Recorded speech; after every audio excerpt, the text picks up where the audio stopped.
All right. Welcome, everybody, to our Common Council meeting this evening. Madam Clerk, would you please read the adequate notice of compliance statement? Yes. Adequate notice of this meeting has been provided by the City Clerk's office in preparation of the Council Annual Meeting Notice dated December 18, 2023, which was properly distributed and posted per statutory requirements. Please be advised that fire exits are to my right, your left, and at the back of the room. The city has a listening system to assist the hearing impaired. If anyone needs hearing assistance, please obtain the system at the dais and return it thereafter. Thank you. Take a roll call, please. Mr. Boyer. Present. Ms. Hamlet. Present. Mr. Miniger. Here. Mr. Pulaski. Here. Mr. Smallwood. Here. Mr. Vartan. Present. Council President McTiernan. Present. All right. At this time, Pledge of Allegiance. the Pledge of Allegiance. Chief Evers, would you please lead us for the Pledge of Allegiance? Thank you. Pledge allegiance to the flag of the United States of America and to the republic for which it stands, one nation, under God, indivisible, with liberty and justice for all. Thank you, Chief. Thank you. All right, Madam Clerk, I'd like to read our note regarding closed session. A closed session meeting is authorized by state statute, was announced and held prior to the start of this meeting, and the known items for discussion were listed on the published closed session agenda. Please be advised that council meetings are broadcast live on Comcast Channel 36 and Verizon Channel 30, and rebroadcast on Thursdays and Saturdays on HTTV on Comcast 36 and Verizon 33. When invited to speak, please come to the lectern, clearly state your name and address, spell your last name, and speak into the podium microphone so that your comments can be understood by all and properly recorded. Whenever an audience or council member reads from a prepared statement, please give or email a copy to the city clerk at cityclerk@cityofsummit.org. To help facilitate an orderly meeting and to permit all to be heard, speakers shall limit their comments to 3 minutes. Unless you are using an electronic device to follow the meeting agenda or need it for professional emergency contact purposes, please turn it off. Thank you. Thank you. Do I have a motion to approve the closed session and regular meeting notes of October 8th, 2024? So moved. Do I have a second? Second. All in favor? Aye. Aye. Opposed? Motion carries. All right, we're now on to our report part of our meeting. Madam Mayor. Thank you. I have a lot to say. I'm sorry. I will breeze through as quickly as I can. The Westfield Regional Health Department is providing appointments for free flu vaccines for those who are homebound and their caretakers, regardless of insurance status. You can call the health department at 908-789-4070, extension 4074 or 4472 to make an appointment. A reminder that fall curbside leaf collection is ongoing through Friday, December 6th, or the first major snowfall. Lord help us if it's before that. Leaves should be placed at the curb in paper, biodegradable bags for pickup on household trash collection day. Property owners should not rake or blow leaves into piles in the street. Do not include twigs, branches, or any other yard debris in leaf bags. The Shade Tree Advisory Committee is seeking volunteers to help with the removal of tree suckers, which are small branches that grow at the base and on the trunk of trees from the city's tree population. Volunteers will receive training and can work on their own schedule. There will be no climbing on ladders or use of power tools. Sorry for those of you who like power tools. Please contact John Kilby, Chair of the Shade Tree Committee, at John W. Kilby, and that's John W. Kilby, at gmail.com or 908-273-0440 to volunteer. Early voting for the November 5th general election starts this weekend on Saturday, October 26th, and continues through Sunday, November 3rd. More information on all of those items can be found on the city website. From our Department of Community Programs, the DCP will once again offer a fully supervised camp program during the New Jersey Teachers Convention on Thursday, November 7th and Friday, November 8th at the Summit Community Center.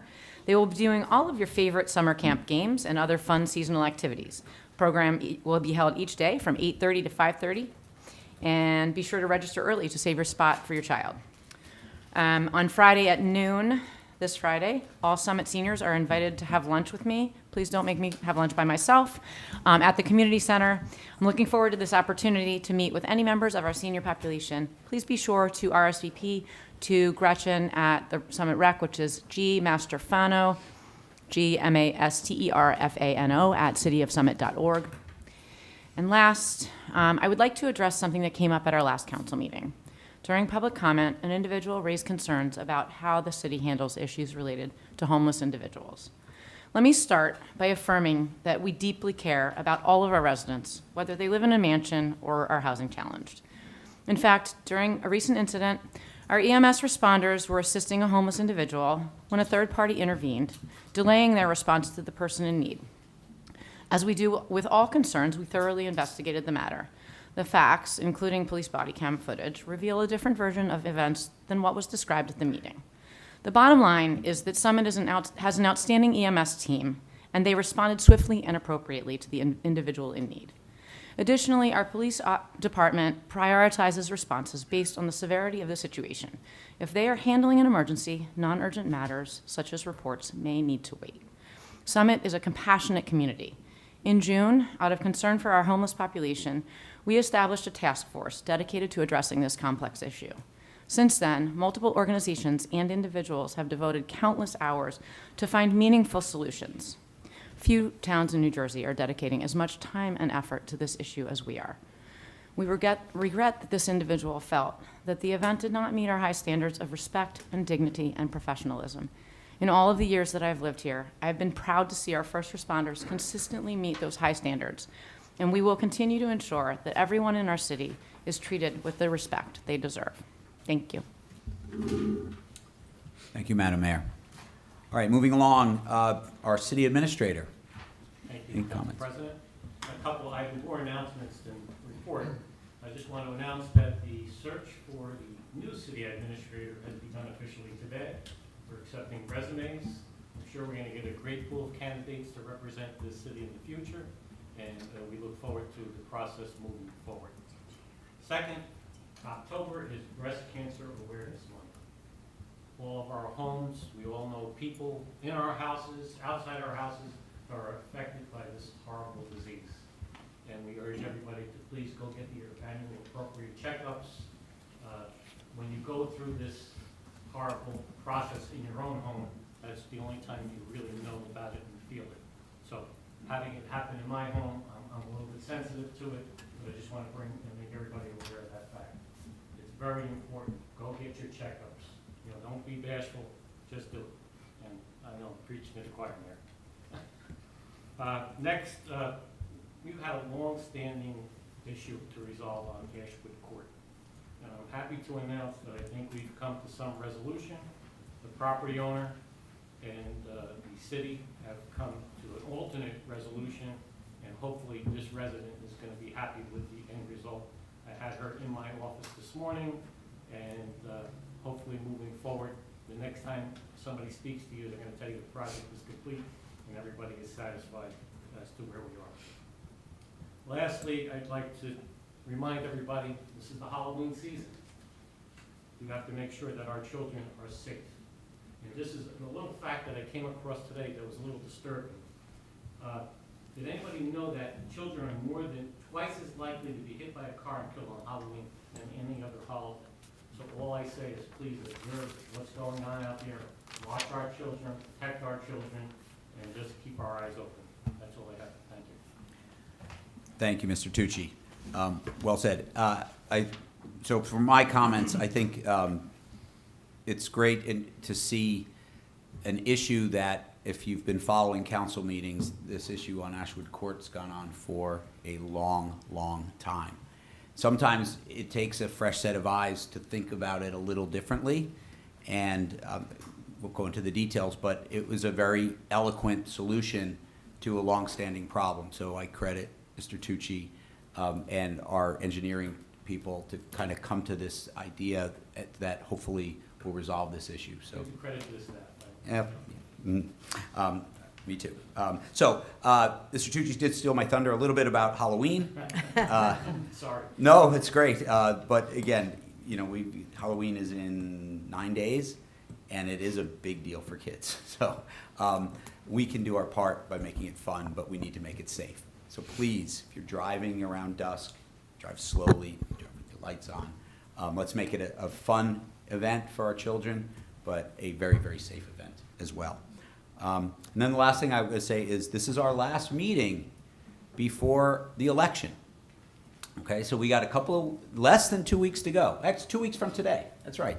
I hope everyone is passionate about the election process. They should be. Participatory democracy is important. People should vote. They should have their opinions heard. They should be very open about persuading other people of their opinions. That's what participatory democracy is all about. It's a great thing. But let's all remember, we're neighbors too, okay? So we should be able to disagree about who we may support. It doesn't make us bad people. It means we have a difference of opinion. And I would hope that while we are voting, we all remember we are all Hilltoppers. And we will be Hilltoppers on November 6th as well. And so I hope people go out there and do their darndest to support the candidates of their choice. But let's be civil and let's remember we're neighbors. So thank you. Okay. We have one award this evening, I believe, Madam Mayor.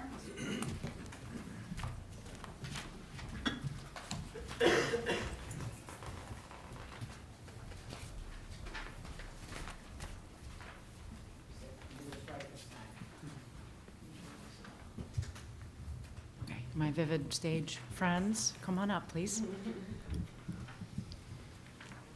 Hello, welcome. Hi. How are you? Thanks for joining us. Your side of me is perfect. Okay. Just dance with the microphone a little bit. Just thank you for joining us. Thank you. So this is a City of Summit Certificate of Recognition awarded to Vivid Stage in recognition of your contribution to the cultural health and enrichment of the Summit community for the past 13 years. The residents of Summit and the local businesses all benefit from the presence of a professional arts organization within the city. This is presented to you on October 22nd, 2024 at the Summit Common Council meeting. So thank you for coming. Thank you. Appreciate Thank you so much. being Thank here. you.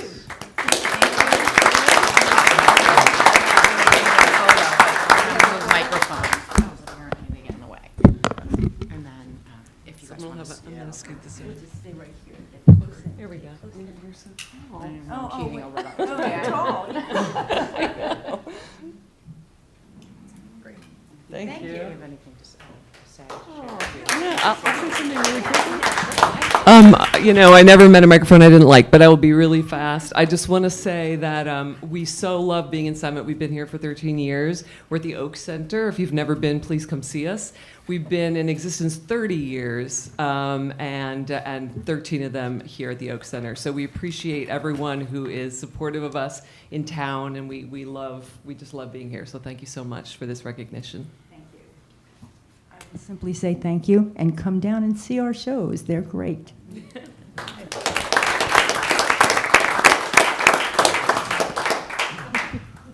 a record face. Thank you.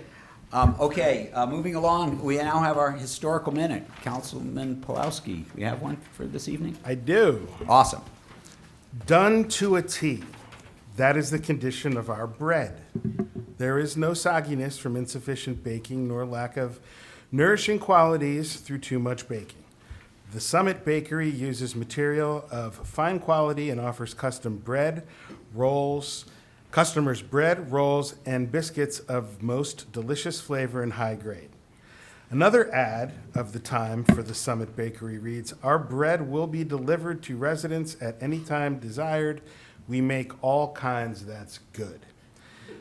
These ads were in the Summit Record newspaper, published in 1902 for George W. Baldwin and Sons Bake Shop, which was located at 466 Springfield Ave with the telephone number 123. Who was George Baldwin?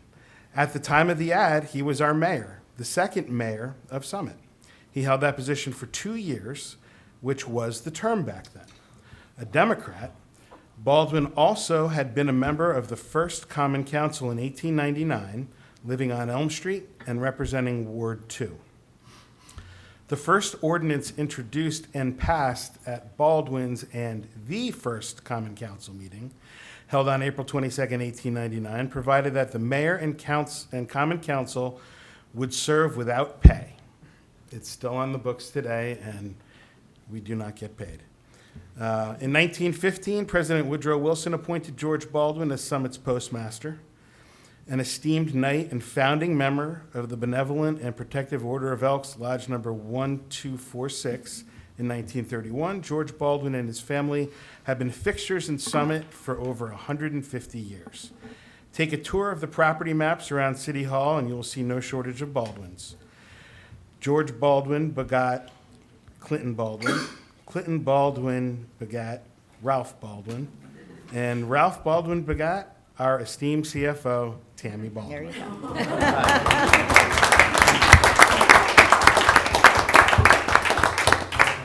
Thanks. Thank you, Councilman Pulaski. That was a great historical minute. I love the tie-in to today. It's fantastic. Very good. All right. We do have the pleasure of having one presentation today. This is from Lisa Hibbs, who's the VP of Operations and Government Relations from GEA. Is that correct? From government, that's Government Energy Aggregation. I am with Commercial Utility Consultants, and with me tonight is also Vicki Malloy with Concord Energy Services. We partner on these GEA programs. Yeah. And so, Councilman Smallwood, would you like to give a little introduction before the presentation? Sure. So I met with, via Zoom, of course, Lisa and Vicki several months ago. I believe we first met in maybe May, Sounds right. early May. And I met with also Donna Patel. Donna Patel introduced me to them from the Environmental Commission. And they thought it would be nice to have a conversation to talk about our energy costs that our residents have to pay on an annual basis to JCP&L. And they were very accurate in the fact that they told me that in July, JCP&L were going to go up on their energy costs. And that this is an alternative to JCP&L in terms of purchasing power. I don't want to steal your thunder, but Steal away. there are alternatives to purchasing power with other municipalities to lower our costs, and but not replace JCP&L as the delivery. So I'm going to leave it up to you, and you can. I'll So give you're you the pre- regulatory rationale behind all of those statements made by Councilman Smallwood. Thank you so much. So yes, this is a program that is regulated by the Board of Public Utilities, Division of Rate Counsel, and Department of Community Affairs. All have a hand in this process. All right. So I just want to backtrack for 2 seconds. I want to talk to you about the way that energy is delivered and the separation of delivery from supply. In 1999, New Jersey deregulated, separating out delivery from supply. The only thing the energy aggregation program addresses is the supply side of the equation. So unfortunately, we cannot provide any savings opportunity on the distribution side of your JCP&L bill, but certainly we would try to do so on the supply side. So utility rates are set in the state of New Jersey through the Basic Generation Service Auction, which is regulated by the Board of Public Utilities. It's held every February, and rates accepted during that auction take effect in June of that same year. So right now, energy suppliers in the state of New Jersey are these folks. So right now, these are the awarded suppliers from February 2024. We would be looking to replace these folks with a different third-party supplier. It's the only thing that changes. We're just replacing the Basic Generation Service suppliers and that higher price with a lower price with a different licensed third-party supplier in the state.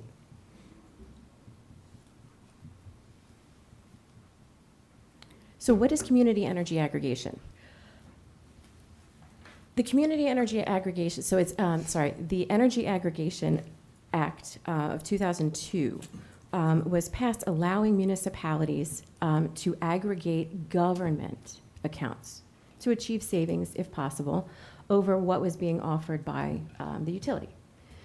If we can achieve a lower rate for the government accounts, you would go with a different third-party supplier at the lower rate, saving taxpayer dollars, right, making them stretch a little bit further.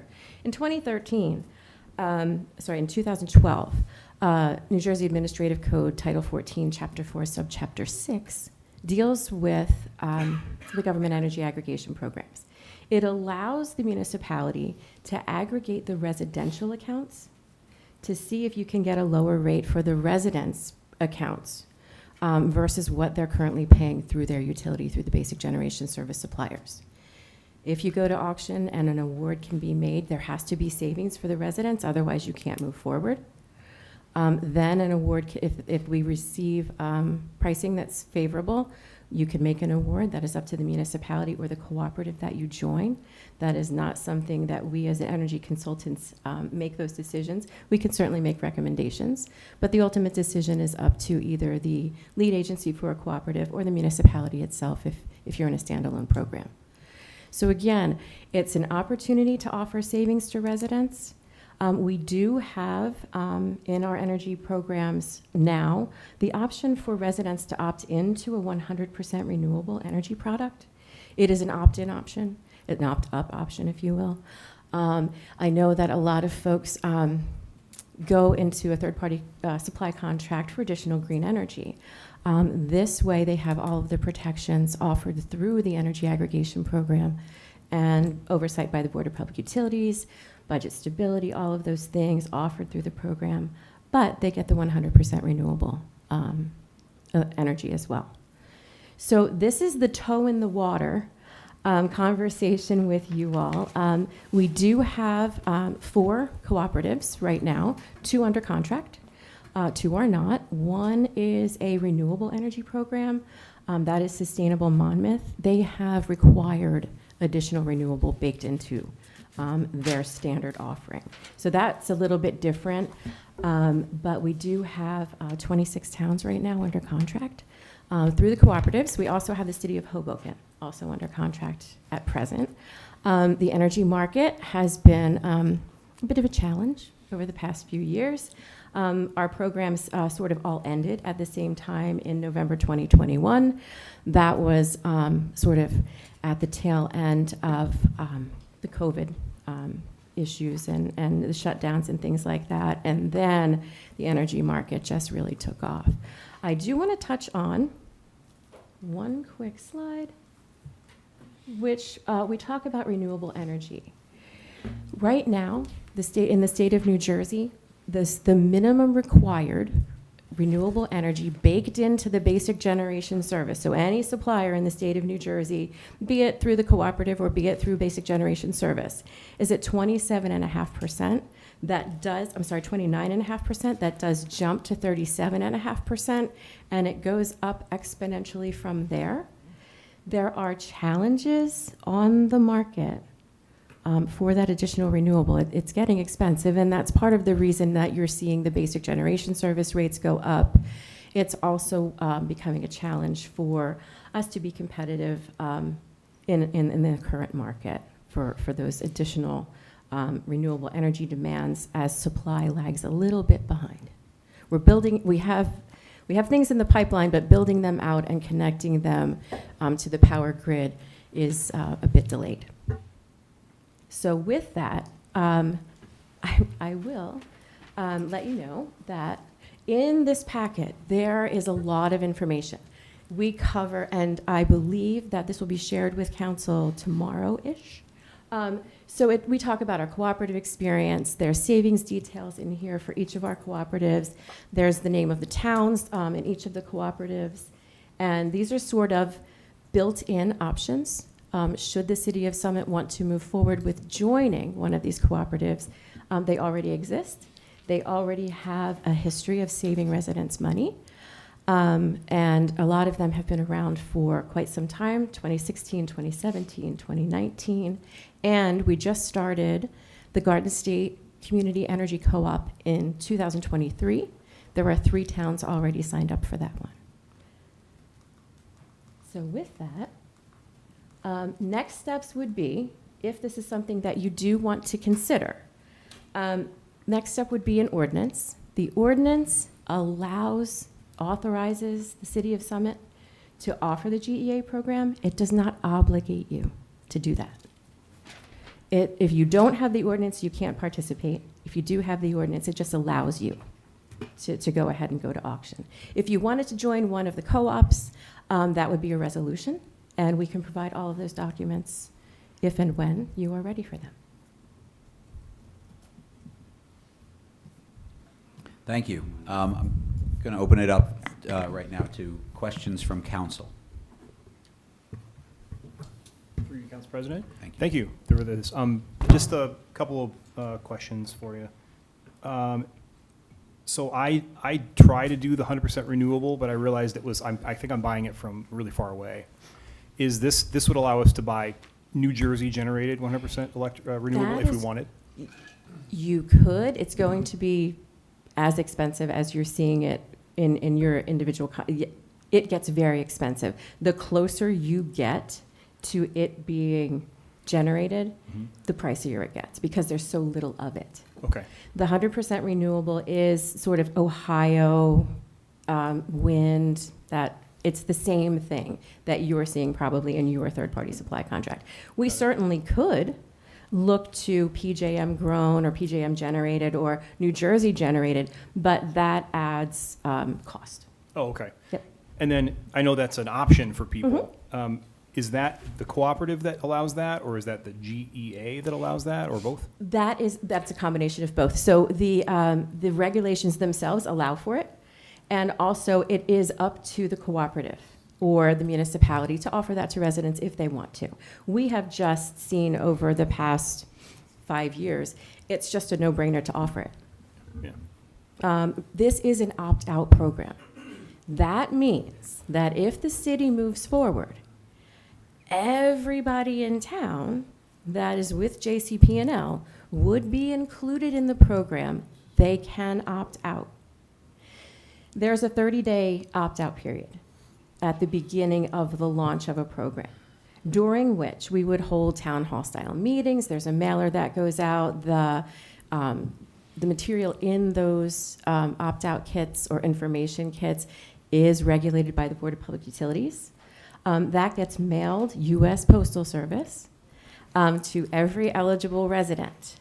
I would not suggest doing that at election time because those kits get mixed in with all sorts of campaign materials, things like that. We're experiencing a little bit of that with the city of Hoboken right now. But we would do town hall style meetings, and we would really lean into the city's experience with best ways to communicate with residents. Some towns use Nixle. Some towns have a newsletter, something like that. Senior centers, libraries, places like that where we can really get in touch with the residents to talk to them about, hey, everyone has to be in. It's part of the regulations that govern the program. Not everyone has to stay in. We do have a permanent opt-out feature as well, meaning if you do join a co-op, one that's been around since 2017, they tend to have, a 12-month program, a 15-month program. So there's new program information coming out each time. For a resident that does not want to be disturbed, there's a permanent opt-out feature. They will not be notified or have to opt out of the program each time. They would have to opt in instead. During that 30-day window, no accounts are enrolled with the third-party supplier. Everybody's just sort of kind of making a decision. After that 30-day period, anyone who is not opted out, opted up, done something, that's when we send that list to JCP&L to say, hey, please include these residents in this energy aggregation program. JCP&L then sends a confirmation letter to the residents saying, hey, we've been informed that it's your intention to participate in this energy aggregation program. If this is a mistake, let us know within 7 days, and you won't be included. So there's the second mailing. In case they missed the opt-out mailer, there is the confirmation from the utility that goes out as well. Residents can opt in and out of this program at any time for no reason, for any reason, during the term of the contract, no fees or penalties ever. Okay. And then my last question. Or do we have the ability to, I know I'm probably getting really ahead of myself. is it really easy to convey the savings that people will get? Because I know that's a really complicated thing when it comes to like, We have an online savings tool. Okay. So all residents have to do is go online, set up their password, and they will see month to month their actual savings through the program.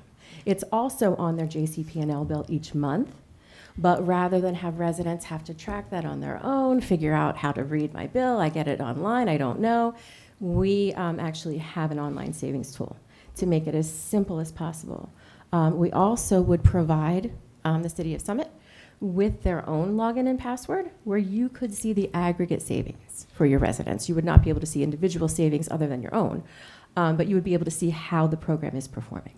that's great. Thank you. Other questions? Through you, Council President. Yes, please. First, I wish we could get all of our 22,500 residents on board. But a lot of people just don't, they don't know, they don't pay attention, they go about their lives. I can imagine waking up one day and say, the city enrolled me into something that I had no clue about. Why not have an opt-in and as opposed to? It was originally written that way, and the Board of Public Utilities changed it because in order to offer these programs, you have to have the aggregate usage. There's a 20% opt-out. Overall, there's a 20% opt-out. People proactively opting out of the program. But the city of Hoboken has 24,000 residents. We're rolling out their program right now for the third time. They actually clamor for this program at this point. So yes, first time through, there's going to be that initial, hey, how can you make this decision for me? We're just taking what the state does, bringing it down to the local level. It's the same auction process. We have the same oversight that the Basic Generation Service Auction has through Department of Community Affairs. It's just by bringing it to the local level, we achieve a savings. Again, they can opt out. The worst thing that's going to happen is they save money those few months that they were in the program. And if they realize, hey, you did this to me, I don't want it, we opt them back out. They go and pay the higher price through the Basic Generation Service. Worst thing that'll happen is they'll call They'll the call mayor, you. not me. They'll call you. But then you tell them to call me. But but- again, we have references as well that we can provide to the city. So we work with 99 municipalities on this program. So you are not the first town to have to decide whether you want to make this decision for your residents. And it's okay if you don't want to offer it. That's fine. We just wanted to make you all aware. And last question. I know that you were talking about savings. I mean, we all want to talk about money, right? Savings. In general, what is the average savings? That's a difficult question to answer because the market. Right now, the city of Hoboken their savings has to be around 8%. For the two co-op, higher? Well, now it is. It's about to, come December, it's much higher. But that just, we hit the market on a great day. That's per household. Yeah. Okay. Yeah, that's a universal, the price to compare with the Basic Generation Service is here, our program rate is here. That's the delta between the two. So I always say there's no average savings because you could have two of the same house next to each other and two completely different usage patterns. You could have somebody who's not using a lot of electricity and then somebody who's got every light on, every appliance plugged in and running at the same time. So even the same size house, you will see quite a difference in that usage. So we always look to what is the difference between the price to compare and the rate that we achieved. And that's sort of where we start on the day of auction is. There's a 5% saving, there's a 7% savings, sometimes there's a 13% savings. On average, I would say comfortably 8%. Since we've been doing these programs since 2014, it's right in there, 8 Thank to you. 10. Sure. Thank you. Other questions? Through you, Council President. Yes, please. As far as the auction process, how does that work with the municipality? Because the commodity has to be at the time of the auction. and the Correct. award. So that means the governing body would have to be on standby that day when you do the auction to make the award.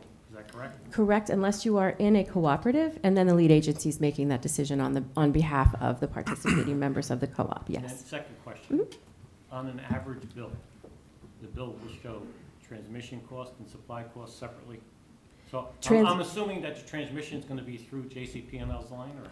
Transmission is included in the basic generation service price in your supply charges, but distribution, yes, is separate. Let me find my sample. So the average There it bill- is. So yes, so on your JCP&L bill right now, distribution is separated from your supply charges. The only thing that changes through the program on the JCP&L bill is where it says basic generation service charges right now, it would be replaced with supplier XYZ for your energy aggregation program. And then in the message section, there will be a message that says, hey, you're in with a third-party supplier. If you were on the basic generation service this month, you would be paying X. So you can see it. So you can see the supply charges through the supplier for the energy aggregation program, and you would also see what you would have paid if you were on the basic generation service with JCP&L. And then if I heard you correctly, you said you have to be in an opt-out program. There is no opt-in program? There is no opt-in, only an opt-out. Okay, thank you so much. Mhm. Council President, I do have one. Yes, please. How do you, what's the mechanism for opting out? Is it portal, is it paper? It's everything. It's paper. In that information packet, there will be an opt-out card with a postage paid envelope that gets mailed back to the energy consultant or the supplier, however the cooperative decides to work it.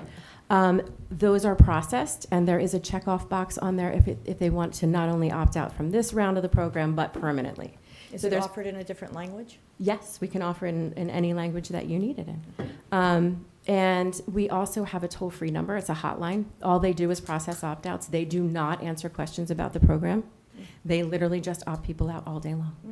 And then there's also the web portal. Same portal where the online savings tool is. Residents can opt up into 100% renewable, opt out completely, change their minds midstream, opt back in. All of that can be done online, yes. And there will be a page, and you can look, and Rosemary, I will provide you, I believe I provided it to Kevin, but we'll give you some sample web pages of live programs that are going on now, so you can get a taste and a feel for what that looks like. Council President, one more question? Yes, if I please, could. Mr. Tucci.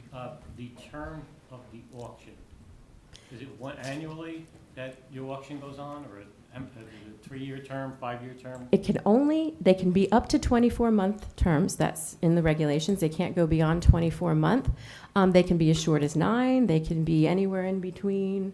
They can be as short as 3, 6. We don't recommend that. There's a lot of disruption for such a short hit. 9-month is the shortest we've gone. And that was the pilot. That was actually the pilot program where we first rolled out the 100% renewable opt-up. Right now, we have a 15-month contract for both of our co-ops and a longer contract term for Hoboken. But that's just sort of where the market was on that day. And we talked to you about those options. Thank you. Other questions? Yes. Please. I wanted to give everybody else an opportunity to ask her. So a couple of things. I'm really glad you put up the JCP&L bill. One of the things that really sold me about this is that, more importantly, when it comes to money, it's not going to cost the city anything to make this change. We would just simply create an ordinance to allow this, and then they would, I guess, take it over from there and walk us step by step on getting this. But it wouldn't cost the city anything to opt into this program. Secondly, we only adopt this program if it actually saves our residents money. So, and then from there, the residents have an option to opt out if they so choose. If they do nothing, they'll get the same JCP&L bill. The only thing that changes is where they're getting their supply from, correct? And obviously, she mentioned before that they will see their cost savings on each and every bill. The other point that I wanted to bring up is the opt-up program, which Andy alluded to, you can opt up to 100% renewable energy. Obviously, that may cost a little bit more just simply because of the limited supply of it and where they have to actually purchase it, correct? Correct. So for those of you who would like to have 100% renewable energy, that option is available. If you currently have solar, or if you are purchasing through a third party already, you can just simply opt out of this program. They're not included to Oh. begin with. Oh, I'm sorry. Yeah, so when we get the I'm sorry about that. Thank you. When we get the list from JCP&L, they identify net metered customers. We pull them out. They do not provide us with information for anyone currently enrolled with a third-party supplier of their own, because we could possibly do them harm by switching them over. If they have an early termination penalty or some kind of a fee, they would incur that while I'm trying to save them money. So they are not included in the list provided by JCP&L. Okay, great, even better. JCP&L won't go knock on their doors and say, hey, you should come back to us. No one from this program will ever knock on doors or make phone calls. There's no telemarketing. There's no door-to-door solicitation. Funny thing, once a town does the program and it starts to roll out, third-party suppliers learn about it, know about it. They read the same newspaper articles. They track the BPU website. They see who's offering programs. And they will perhaps come into town, knock on doors and say, hi, I'm with the City of Summit's GEA program. I need to see your bill to make sure that you're enrolled. And then they get slammed. So we do not door knock. All of the information is mailed U.S. Postal Service to residents. Everything that we do in town is through Common Council and staff. So we would really lean into you to help us get the word out.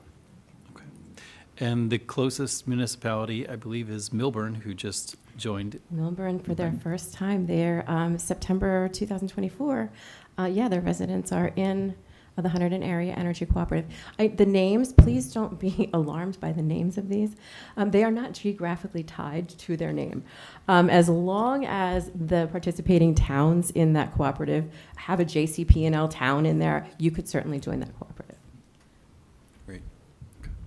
Other questions? I had a couple. So Councilman Smallwood alluded to the process where we, as a council, we would approve the rate that you would come to us for X term. If it was higher than the JCP&L, we would just say You can't accept it. we can't accept You it. can't Exactly. accept So the first protection for residents is to know that it will not be higher than their current JCP&L bill. Correct. Secondly, even if for some odd reason that a resident would rather go with JCP&L, in that regard, they would have the option to do that Absolutely, at any time. at any And time. for a resident, it would be a seamless transition, meaning they get the same bill every month. It looks the same, except for the detail that you alluded to that's a little bit different. So for them, their life doesn't change. Their life does not change. Correct. Except that if it is an 8% savings, as you mentioned, Mhm. 8%, $100 electricity bill every month, that's almost $100 extra in your pocket. Not bad. The other question I have is community engagement around rollout.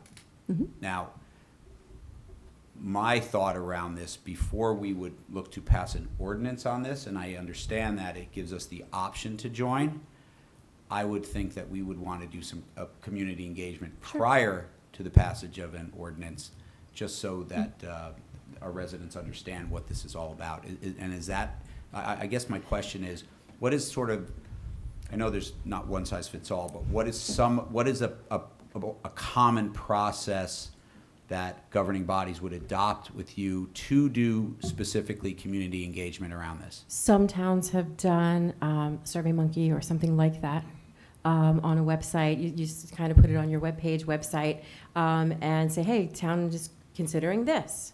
I'm sure that we could put together a video. I haven't consulted with Vicki at all, so she may be sitting there going, what? We could create a video, a very generic video, just about what GEA is, that you could certainly put on the website. We could come do town halls, whatever you want us to do. Okay, great. And then my last question is, you mentioned that there's various terms that are available, like a 9 months to up to a 24 months. So say we went into a 24-month one, and they auction power once a year. And my understanding is that's the rate that gets set for the prior 12 months. Say we go into a 24-month contract in August. This gets reset for the spring. And for some reason, it's lower. What happens then? Of all the problems to have, we would go back to the supplier and say, hey, you know and I know the basic generation service is about, the price is about to drop below our program rate. Can you match?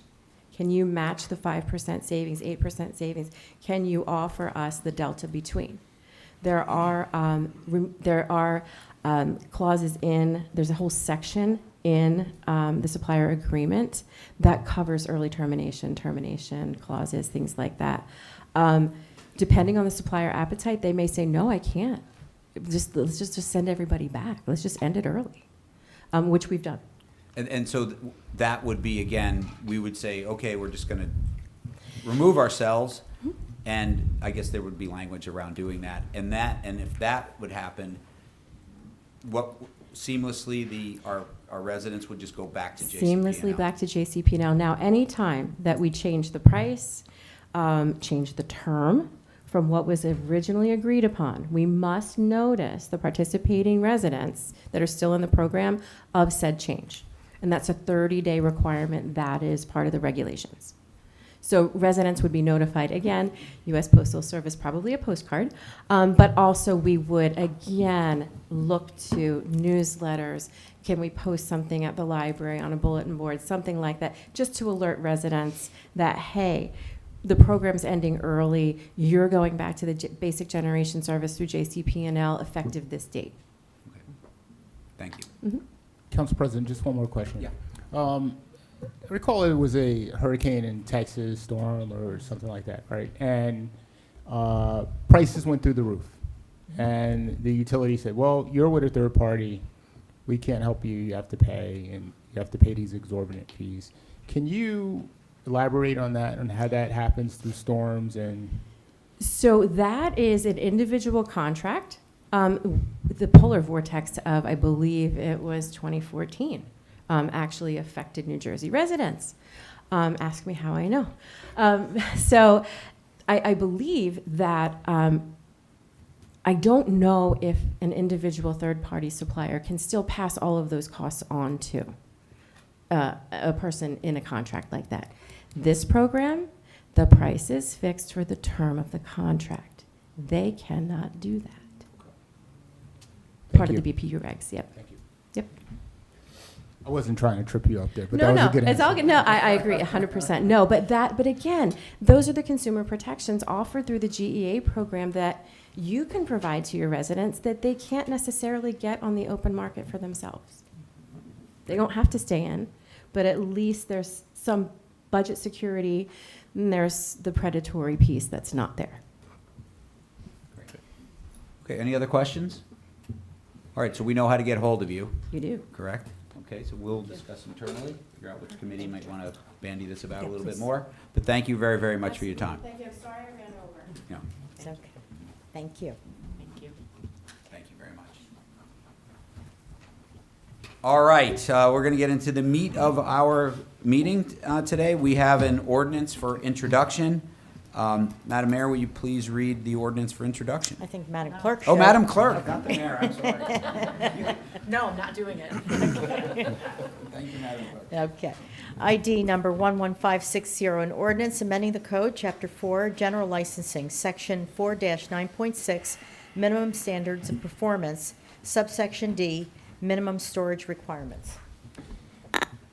Thank you. Councilman Boyer. Thank you, Council President. This ordinance, as read, 11560, amending the code for the tow operator storage requirements. This amendment seeks to modify Chapter 4, General License, Section 4-.6B of the City Ordinance regarding the storage facility requirements of towing service. The current ordinance mandates that tow companies must have their storage facilities located within city limits. However, There are no heavy-duty tow services currently operating within the city, and using a heavy-duty tow service from outside of the city would put the city in violation of this ordinance. The proposed amendment will allow heavy-duty towing companies to have their storage facilities within a mile radius of city limits. This change ensures that the city can use heavy-duty towing services in compliance with the ordinance, addressing the current service gap. It also provides greater flexibility for lightweight duty tow service, ensuring more consistent and efficient operations, especially if the scheduled tow provider is unavailable or ceases to operate. I move to open this ordinance for hearing. Do I have a second? Second. Okay. So our hearing date on this ordinance will be November 6th, Correct. All right. That's a Wednesday. Wednesday, the day after the election. Council President, we usually ask the council if they'd like to make any comments, but we withhold the public comment for the hearing. Right, so at this time, any council members have a comment? Yes, So my question is, Councilwoman Hamlin. thank you. My question is, when I look on the bill list and drive everybody crazy asking questions the day before the meeting, will this, I see a lot of towing charges for different companies. Will we, and you don't have to answer me now, but my question is, will we be going out for an RFP for a specific tow truck company for our vehicles? Do we have an RFP right now, or is this, I guess that, It's generally not done by RFP. What they do is they'll have a series of tow truck operators, not just one, because you could have multiple accidents or multiple things going on where tow trucks are needed. So many towns they qualify, it's RFQs, and they qualify a series of tow truck operators who meet the various specifications. And I mean, the fact of the matter is, you have 24, if a truck flips, you need, as the councilman is talking about, one of those huge heavy-duty cranes to flip the truck. So most towns have it, and they model it after, looking at the state, because the New Jersey State Police, because a lot of what happens with tow trucks, and people don't realize, probably the biggest user of tow trucks in the town is your police department. So if they pull somebody over for DWI, if there's a car accident, if somebody doesn't have insurance, somebody doesn't have a license, they have the car towed and impounded because they don't want it to be unsafe. So there's a whole law that deals with towing, law enforcement tows. And this will give your police more opportunities, because the one thing that happens with, if you only had one towing company, people end up waiting for hours. The other thing people don't realize is everyone says, oh, I have roadside assistance. I have this car, I have roads. Well, if you have a car problem in 24, roadside assistance isn't going out. 287, 24, Parkway, that's all bid out by certain towers on certain mileage points. Other questions? And to get our police off the side of the road as quickly as possible is great. I mean, there's some service providers that could be right there, Thank you. Other comments or questions? Okay, hearing none, let's have roll call. Mr. Boyer? Aye. Ms. Hamlet? aye. Mr. Miniger? Aye. Mr. Pulaski? Aye. Mr. Smallwood? Aye. Mr. Vartan? Aye. President McTurnan? Aye. Okay, we're moving on to resolutions. Our first set of resolutions comes from Finance. Councilman Miniger. Thank you, Council President. This is number 11540, and this resolution approves our city's submission of responses to the Best Practice Inventory Program. The results of this annual best practice survey determine how much of our allocation of consolidated municipal property tax relief and emerging tax relief aid that will be dispersed to us. There is a minimum score on this survey to receive 100% of that aid, and Summit has once again exceeded that minimum score on the survey and will receive 100% of our funding. The answers to this survey, which you can see in the full agenda packet, are pretty interesting. It gives you insight into some pretty interesting New Jersey best practices that our city meets, including publishing of audit reports, network security, cybersecurity readiness. I move to adopt this resolution. I second. Comments from the public? Have any comments from council? I just have one, which would be thank our CFO and her team for doing this. It's a lot of work, and Well done, a lot of very specific details. Well, Tammy, when do you start doing the work for this? Through you, Council President, as soon as they release it, this year they released it about mid-September. Over the years, it has gotten more inclusive, so I have to work with all of the department heads, so everybody kind of plays a part in this, and there are several, as you noticed, unscored questions, which the state is looking for information. So it's more of a pass-fail. You don't get more money if you get a better score. No, it's 100%, but it does decline if you don't reach at least 35 yeses or perspectives, or it's not applicable to you. It does decline by a percentage for how many less you have. We've been fortunate enough that we've always had enough best practices. We've exceeded it, so we haven't had any issue. And then when do we submit it? Did we already submit this? By one? Friday. Okay, got it. Yeah. After you approve it. Any other questions or comments from council? I would just like to say thank you again, Tammy. This is, I know you put all this together, but best practices are across a lot of different areas of city staff. So thanks to all city staff for doing a fantastic job. All right. All in favor? Aye. Aye. Opposed? Motion carries. All right. Councilman Miniger, finance number 2. Thank you, Council President. This is number 11541, and this resolution authorizes a 2-year contract extension for our on-call HVAC maintenance and repair service from January 1st, 2025 to December 31st, 2026, not to exceed $50,000 per contract year. The initial awarding of this contract to Industrial Cooling Corporation back in 2023 allowed for 1 2-year extension. This resolution seeks to exercise that option and with the same terms and conditions that are currently in place. The vendor has been beneficial to the city to have on call, and so I move to adopt this resolution. I second. Comments from the public? Comments from council? All right. All in favor? Aye. Opposed?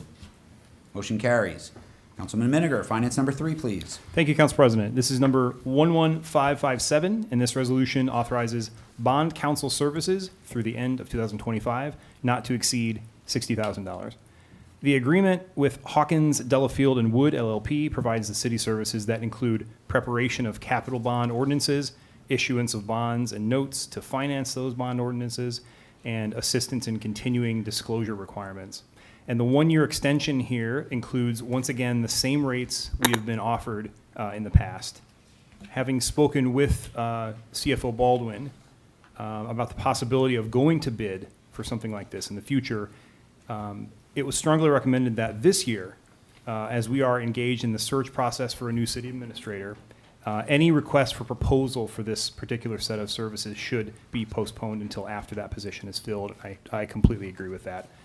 Otherwise, I move to adopt this resolution. I second. Comments from the public? Comments from council? I'll just make one comment. We have a couple of professional service agreements that are on the agenda for this evening. And there has been some discussion about, well, are we just asking for bids and RFPing these things? And Councilman Miniger spoke to this one specifically. I think there is value in a process that we would engage in going out to bid on these services on some regular basis. There is work to do around that. You have to prepare the RFP, you have to award it, you have to vet the applicants, and then once the person's awarded, it's a lot of work on city staff as well to train them on how they would interact with the city. Every city's different. So it is a lot of work. So there's definitive benefit for going out to try and find the best person, the best group for the right price, but there's also a cost involved.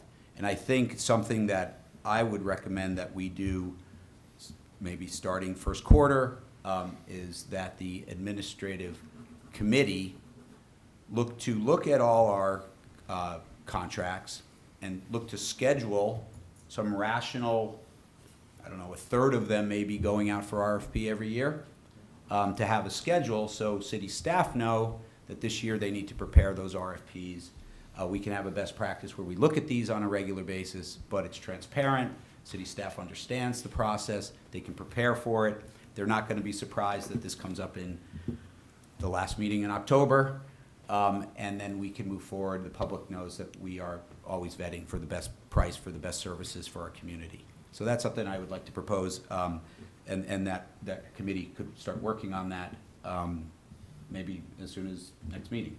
And again, I just wanted to say that for this one, but I think that those same comments would be appropriate for some of the other resolutions on here. Okay. All right. All in favor? Oh. I just had one Councilwoman comment. I would Hamlet. say that, you know, some of the feedback that we always hear is, well, you know, our professionals are wonderful and why should we look? And of course they're wonderful. But I think that it is our fiduciary responsibility to the taxpayer, again, to make sure that we do go out and I think we'll all learn something as well. And if you're the best professional, you'll probably still come out on top. But as an elected official, it's always good to get other opinions and a different set of eyes. So nobody should take it personally when we say we want to do an RFP or RFQ. It's simply what you elected us to do. Thank you. Any other comments? All right, all in favor? Aye. Opposed? Motion carries. Thank you. All right, Councilwoman Hamlet, Capital Projects and Community Services, number 1. Sure. Can I bundle these or would you prefer I don't bundle them? I think you can. I'm okay to bundle them. Okay. Any objections? Okay. Okay, so we have. So we're bundling 1, 2, and 3. Yes. Okay. And we can talk about them separately if needed, but I think it just makes sense to do that. How would you like me to do that, Rosie? Just, I would just go one by one, okay. and then you make the motion to Okay. adopt. This is ID 11484, amending professional services agreement, 2024 city planner and zoning support services for additional fees of $30,000. And that would be for Burgess and Associates. The second one is to amend, ID 11483, to amend professional services agreement 2024 legal services, affordable housing attorney fees not to exceed $26,000. And that is for Nancy Holmes, Serenian Edwards, Buzek and Nolan, our affordable housing attorney. And then ID 11489, to amend professional services agreement 2024 consulting engineering services, additional fees not to exceed $35,000, which is Stonefield Engineering. I would like to move these resolutions. Second. Comments from the public?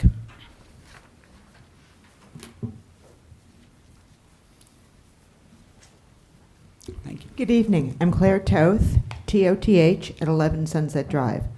These resolutions before council total $91,000 in professional fees beyond what had originally been authorized. As Ms. Hamlet noted, the outside planner, engineer, and Affordable Housing Council. In January, at the beginning of the year, council authorized a total of $170,000 for these professionals, and subsequently authorized an additional $30,000 for Housing Council. So all in, our professional fees are suddenly 71% higher than originally authorized and anticipated. And the explanations in the council packet provide no real detail for why this is happening. So before council spends our tax dollars like this, I think it owes Summit residents a fuller explanation of why the increased spending. As taxpayers, we rely upon you to be good stewards of our funds, and so please take the time to demonstrate to us that you are. Thank you.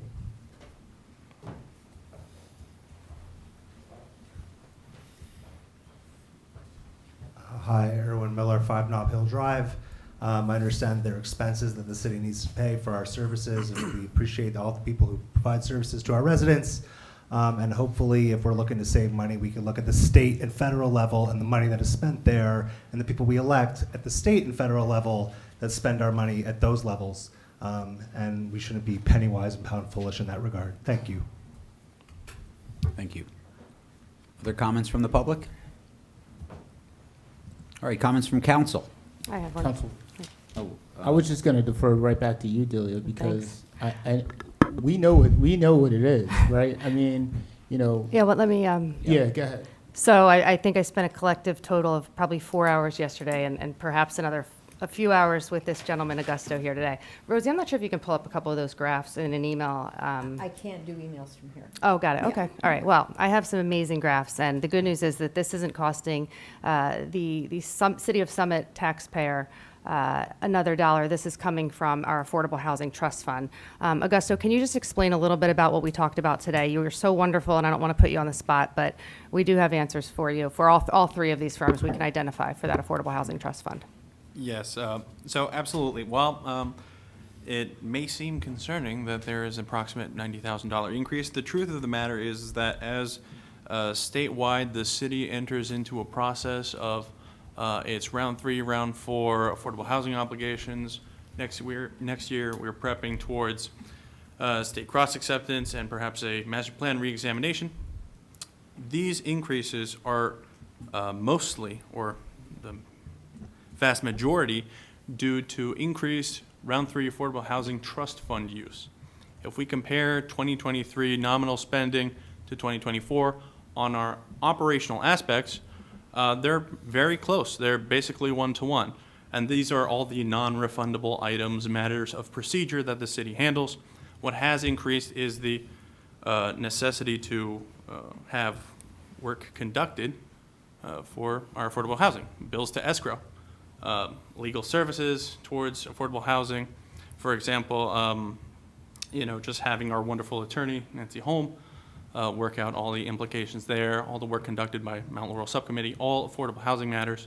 So the I don't know, an eye-catching implication is that in the real difference from 2023 to 24, there's only an approximate 15% difference on operational spending, which is fairly insignificant. We're talking about maybe a couple $1,000s of actual taxpayer money, but the rest is predominantly escrow. I hope that explains it. If I may, I think we battled over our Excel spreadsheet pivot tables today. We went through just about every invoice, and I commend you for your due diligence in that one. And I will say the other thing that we talked about today, because I've been talking to the council president, is I think anything in this bucket will be approved through this man, Tom Tucci. Is that correct? Yeah, I think, look, we want to be good stewards of the taxpayer money. I think it's a valid objective, obviously. There needs to be a tight process around when we do authorize these outside services to spend money. I think it needs to have a good process where multiple sets of eyes are on that. Ultimately, it should sit at the city administrator level to approve these requests that may come up from department heads. And that's where it should reside. And at that level, the city administrator has the big picture that they can see, how it would relate to our budget, how it relates to our overall spending, et cetera. I don't know if you want to add to that, Mr. Tucci? Yes, and there will be pre-approvals prior to any work being done. You have to get authorization to do it. So anything above and beyond the contract, under state public contracts law, contract cannot be exceeded more than 20% anyway. So there's a lock in there, but nobody should be expending any dollars beyond what the governing body approves.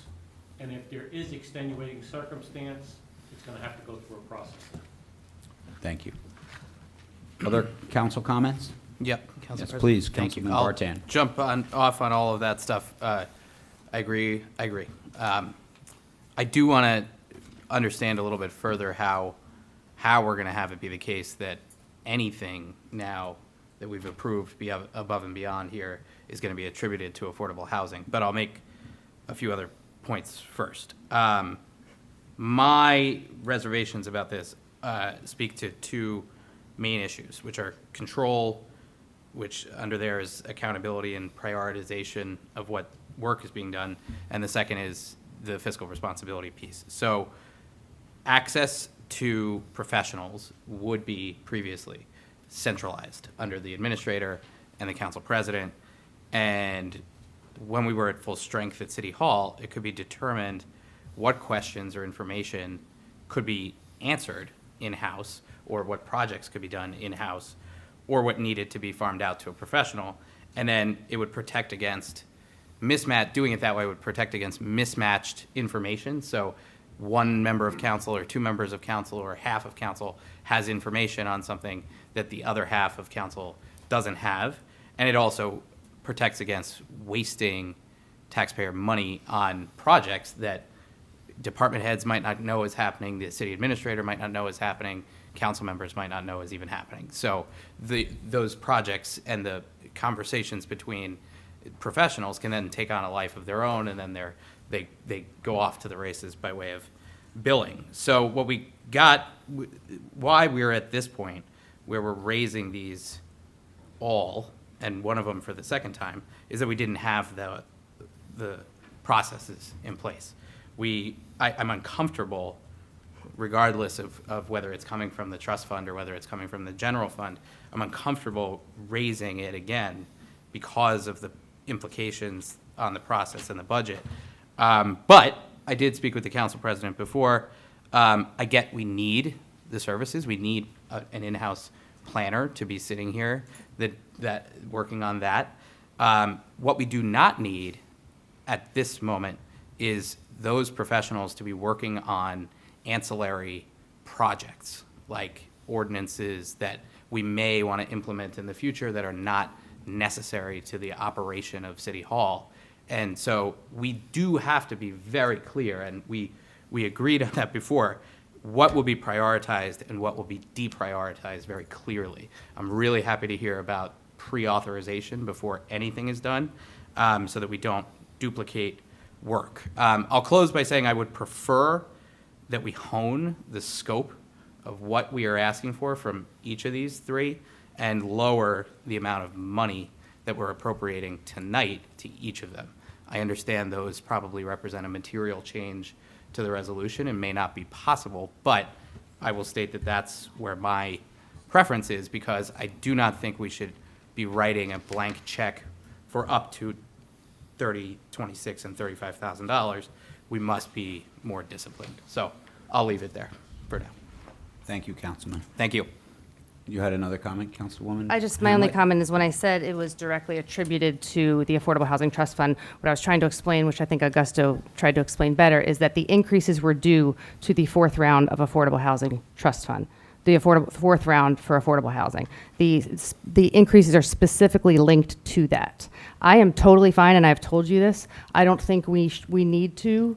Stonefield, I would not have put on the agenda tonight. But you, Greg Vartan, in our committee meeting, you were okay with Stonefield. I do not think that we need to approve that right now, but if our city engineer is telling us that that is the right thing to do right now, I would be willing to not approve that tonight. However, as our Augusto had mentioned, I think we have pretty good justification for our city planner and our affordable housing attorneys, but I do think we have money with other engineering firms, or there might be some other ideas for surveying. There are always other options out there.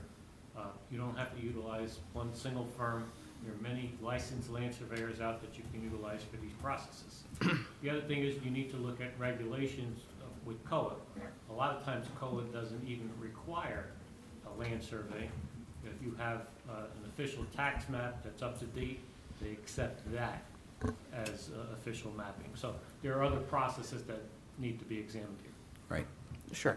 Just one other comment? Yeah, very quickly, though. Just to be clear, though, not everything so far that has happened this year, especially our planner and especially the planning services, not everything is related to the third or fourth round of affordable housing. So we can't point the finger and say that's the only reason why we have to make these adjustments. There has been work done on various other ancillary things that are not necessary to the operation of City Hall that have been worked on, that I would suggest we put on the shelf and say, we're done with those for now, and we're going to get through the rest of this year spending as little of this increase as possible. That's my suggestion.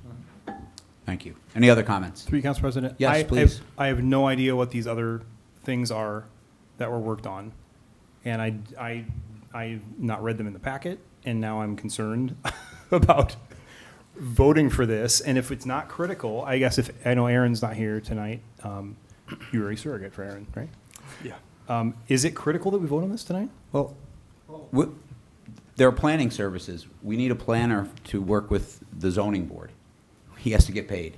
So some of these ancillary things they do, there are things that they have to do around how the city processes. So I completely agree with Councilman Vartan that we do have to have a priority around, like, some things we'll put off till next year that we have to tackle then. But we need planners to help with the day-to-day running of the city. That if we don't have a planner, no one's going to help the zoning board out for the rest of the year. So these are things that have to have happen. So I appreciate your concern. I think it's a good one. But there are things, you know, these professionals provide support to our city staff on a regular basis. And I think with City Administrator Tucci working with this, where like they have to get pre-approved, I'm hoping these numbers don't get hit. And if they do get hit, there should be a very good reason for it that we would be informed of. But we do have to have professionals working with the town. Yeah, absolutely. Thank you, Council President. Council President, if I may say one more thing. One of the things, we dissected this today to the level of nauseam, and we will probably weed this down in the next week and a half. But when we went through all these invoices, you have to remember, we're using Neglia Neglia consulting firm, basically to replace our zoning officer when she retired for the last, since January, February, March, April, May, June, tune of $8,000 a month. So, and our city planner was also 1 day a week utilizing his services to look at zoning permits. And there's a lot of things in these bills that I think we need to fine tune, but 100% that this is, I mean, we went through it today, and everything is line by line, and you can ask Augusto for all the information if you're unsure about anything, but he has it all. One more thing. Please. With the hiring of a permanent zoning officer and assistant, a lot of those consulting charges go away now. They're no longer necessary or needed, and you will not see them anymore on the bill list. Thank you. Any other comments? Yes, Yes. Councilman Smallwood. So just to be clear, we had a full-time city administrator until August, right? We've known that we didn't have a zoning officer, who I believe she gave her retirement notice in March. And when did we hire our zoning officer? Last month? So, you know, when we had staff, full staff, we still weren't operating at full staff because there were months without a zoning officer. So in order to get through some of this stuff, and Greg, I don't want to spend this much money as you do either. I'm looking at this and, like, you know, up to $35,000, up to $26,000, up to $30,000. And I'm trying to figure out, like, why are we having to pay for all these steps? Well, one is we didn't have an officer. We didn't have a zoning officer, so we having to pay for a planner, right? No, absolutely. And one of the things, I've had quite a few meetings with staff as well as Mr. Tucci. A priority is we need to fill in the boxes of our org chart. And you'll see that tonight, that we are beginning to chip away at that. And it's imperative that we have good people in the right spots. There's lots of different reasons why some may have not been filled quicker than they or as quickly as they might have been. But that's a priority, because as we do that, I think, as what I'm hearing, that should bring work back in-house versus with outside services. One other comment, Councilman Pulaski? It's really just a question. Mr. Tucci alluded to an updated tax map. Is our tax map currently up to date? I believe they were updated about a year ago, so they're pretty much up to date as far as tax maps go. I think it was 2 years ago. 2 years? I Yeah. knew it was in close proximity. So is the work on this third resolution to be done to update, when do we need to update our tax map by? When? Normally, they're done every 2 to 3 years. So Well, is this? in a lot of communities, they don't do them for 10 to 12. Some is more fortunate at this point. Any other comments? I'll just end with a comment. I think Councilwoman Hamlet, thank you for digging in and And thank you for digging in as well for the numbers. There'd be a lot to sort through. This, though, highlights where we are spending a lot of money, and I think Councilwoman Hamlet spoke to this. A lot of this money is coming out of our Affordable Housing Trust Fund, is my understanding, because this has to do with satisfying our obligations either to round 3 or to the upcoming round 4. This is the dirty secret that Trenton doesn't talk about, that the amount of money that we spend on lawyers, on planners, the process that they've created in Trenton is a nightmare. It's a Byzantine, you couldn't make it up if you tried. And you have to have planner after planner and lawyer after lawyer to make sure you're checking every single box. And every time you do that, that's money that doesn't go to affordable housing. It's ridiculous. So I get it, but when people start asking, like, why isn't there more affordable housing in New Jersey?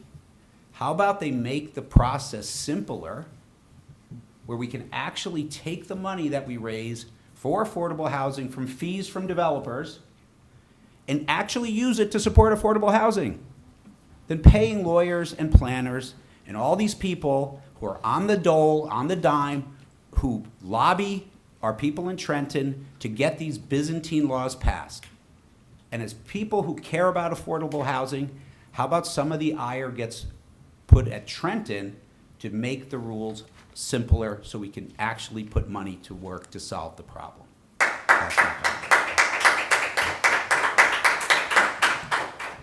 All right. With that, we're bundled the first 3. All in favor? Aye. Aye. Opposed? Motion's carried. All right, let's move along to Capital and Community Service Projects number 4. Councilwoman Hamlet. Thank you, Council President. This is Resolution 11530, a resolution of the City of Summit supporting the County of Union application to the New Jersey Transportation Authority Local Safety Grant for improvements to the intersection of Ashwood Avenue and Morris Avenue. Whereas the City of Summit desires to enhance safety at the intersection of Ashwood Avenue and Morris, the County of Union is preparing a grant application to the North Jersey Transportation Planning Authority. Whereas the preliminary engineering has identified the intersection of Ashwood and Morris within the municipality of Summit, and a resolution of support is required by the NJTPA application. Whereas the City of Summit supports the application for safety improvements at the intersection of Ashwood and Morris Avenue. I would like to move this resolution. Second. Comments from the public? Comments from council? Hearing none? I guess I would just have one. This is, if you look at your council packet tonight, there's a pretty picture of the intersection, and for those of you who can't make a left turn, right there on, I think it's right in front of, they're creating left, like the left turn. Aaron or Augusta, you might be able to explain it easier. Aaron would be able to explain it, but the left turn from Morris onto Ashwood, and it's a tricky area, so I think it's going to really improve this. So I thank the county for doing this. I think it's a really important. Greg, you might be able to mention. Yeah, sure. That, I think, is the main, traffic change that's happening. A left turn only lane from Morris signals. onto Ashwood. I live right there, and there's accidents all the time. And part of the improvement is that striping of the street and all those changes, making sure that the intersections are all ADA compliant and all that stuff. Mm-hmm. But it's a signal replacement project too. And part of the issue is that when you're driving on Ashwood Avenue toward Broad Street, you often miss the signal, or people that don't drive it often miss the signal with Morris, and they're looking at the signal by Broad Street, and people don't slow down, and all of a sudden you're right in the intersection, and there's bad accidents that happen there. So Thank you. this is the county's initiative. They're paying for the entire thing. They are applying for a grant. We are they're asking of us a resolution of support, and I think I would be very enthusiastic about doing that. Thank you. Thank you, Greg. Any other comments? All right, all in favor? Aye. Opposed? Motion carries. Capital Projects and Community Services, number 5, Councilwoman Hamlet. I'm the lucky one tonight. Okay, this is, sorry, lost my page. This is ID Number 11568, as discussed in closed session, this is declaring a vacancy in the Department of Community Services for the Assistant City Engineer effective October 2nd, 2024. I would like to move this resolution. Second. Comments from the public?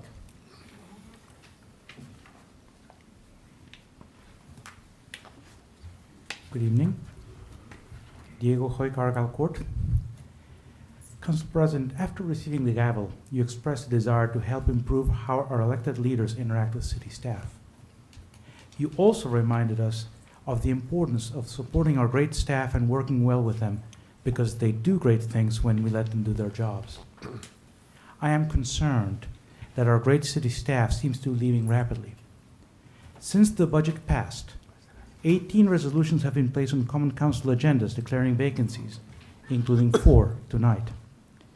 2 departing officials cost the city approximately $130,000 in settlement salary, including pensions and healthcare that cost close to $250,000 unbudgeted. Also, loss of experience is a hidden cost.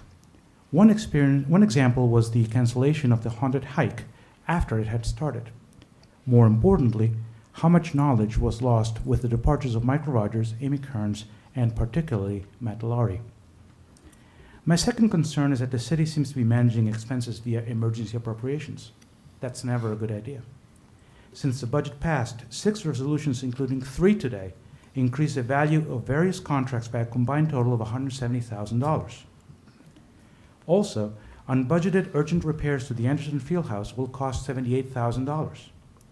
Republican council members blamed the disrepair on last year's council, telling the public that everyone knew that these repairs were needed. This begs a question.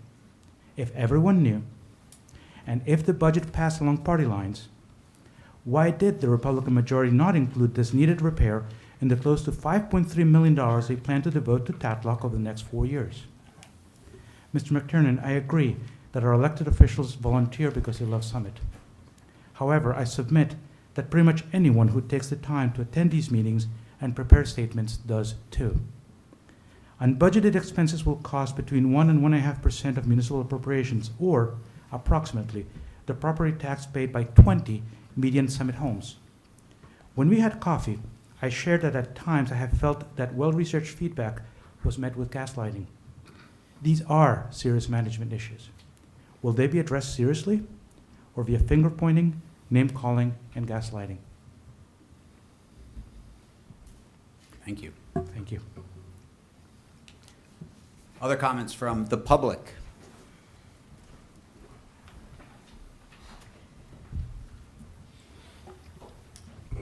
Good evening. Don Nelson, 20 Plain Street. I believe this assistant engineer, maybe you guys can correct me if I'm wrong, is an additional position, replacing someone that left? So my understanding is that's supporting personnel. I mean, I might be a little off base, but I do know that building projects in Summit have increased. And one of the things I know that we tried to institute years ago was a online submission of blueprints through the building department. However, when we did that, we didn't increase staffing. So you may be able to submit more paperwork, but there still aren't people to review it. So I think this is a great addition. It's going to help our Department of Engineering work better. There is an expense to that, there's no doubt about it, but I think it's a great idea. I think it's a great ad. And if I'm not mistaken, I think the Haunted Trail was canceled because of a bear. Do we have a bear ordinance in town to keep them away from those things? They can't read. That's it. Thanks. Have a nice night. Thank you. Any other comments from the public?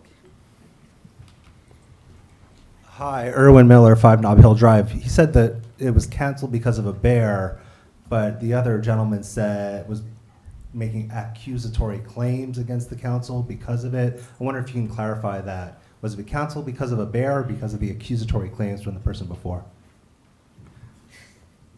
These are public comments about our resolution about hiring an assistant city administrator. So I would ask that people who do comment stick to commenting on the resolution. We have a public comment section that we can talk about the budget and people's views around budget, et cetera. I get it, this is related, but let's focus on our resolutions and such like that. We'll address the bear issue at a later time. Okay, but there was a bear, just so you know. There was a bear, and out of a preponderance of caution, I think Madam Mayor can speak to this, they decided to cancel it at the time. Why take the risk? And thankfully, it was rescheduled, and I understand it went off really well. It was. Can I speak to the bear just for a second? Yes, you may. I don't have very many speaking parts here, so the bear did not know what time the haunted hike started. The bear showed up about 10 to 6, and the haunted hike started at 6. And by the time I was aware of the bear, and our PD was aware of the bear, there were people on site. And indeed, it was about 20 minutes, I think, from the moment someone identified that there was a bear to the moment that the area was clear and everyone was safe. So I'll speak to that. Thank you very much. Council President, can I just bring us back to the? Well, yeah, I haven't closed Oh, public okay. comments Sorry. yet. Go ahead. So, other public comments? All right, hearing none, let's move on to council comments on this declared vacancy. Just want to just be clear with the community. We are declaring a vacancy for a position that had a person in it. This is not an additional new position that we're creating tonight. This just so everybody's aware. And I'll leave it there for now. Other comments from council? All right, all in favor? Aye. Opposed? Motion carries. Capital Projects and Community Services, number 6. Thank you, Council President. ID 11562, as discussed in closed session, this resolution is declaring a vacancy in the Department of Community Services, a Division of Public Works, Recreation, Parks, and Shade Tree Unit for a foreman. I would like to move this resolution. Second. Comments from the public? Comments from council? Is this for someone who left? Yes. My understanding, this is someone who's retired. Okay. Yeah. Thank you. Mhm. Put in his years. We- Any other comments from council? All right, all in favor? Aye. Opposed? Motion carries. All right, we're moving on to community programs and parking services. Councilman Smallwood, number 1, please. Thank you, Council President. This is ID number 11564 to declare a vacancy in Parking Services Agency full-time parking clerk. This is to fill a position. Oh, sorry. Guess what did you find? Sorry. This is to replace an employee who was promoted within, and this is her replacement for that position. Do you mind if I just bundle these two together? Please. Okay. ID number 11563 is to declare a vacancy for parking services, part-time parking enforcement officer. Again, this is a open position for an employee who is promoted within. This employee went from a parking enforcement officer to inside the office itself, and so now we are just simply replacing those two employees. Thank you. And I move to pass this resolution. Do I have a second? And a second. Thank you. Comments from the public?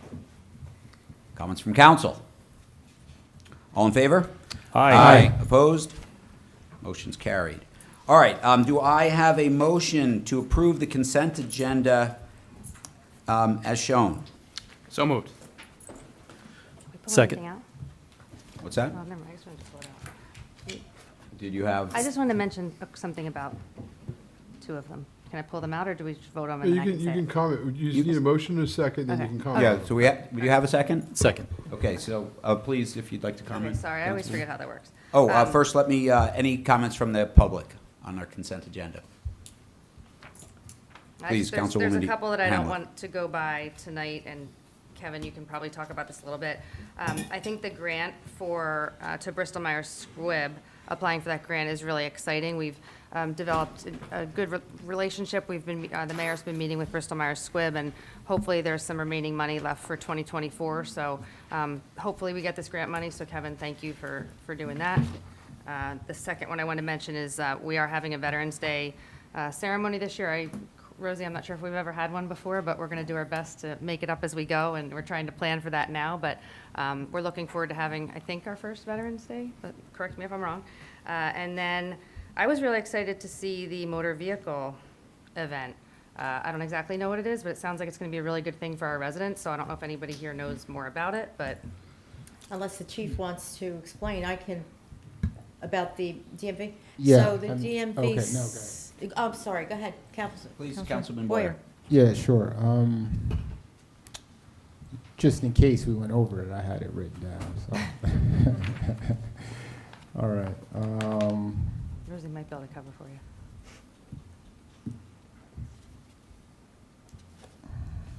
All right, so the motor vehicle event. So this is to grant permission to establish conditions for the Summit City Police Department to host the New Jersey Motor Vehicle Commission right here at City Hall. This will, help with different DMV checks, registrations, licenses. I think also the new licenses, right, Chief? This is the, I forget the name of the. Real ID. Yes, the real IDs. I think this is going to be a good thing, especially for people who can't get to Springfield. I know Springfield doesn't do all of the motor vehicle different tasks, right? And Newark's pretty far. I know some people go to Plainville, so I think this is a good event. Any other comments on the consent agenda? Yes, please, Madam Mayor. Do you know, and if you don't, can we find out, will they accept old license plates when they come here? Chief, do you know that? Sorry. I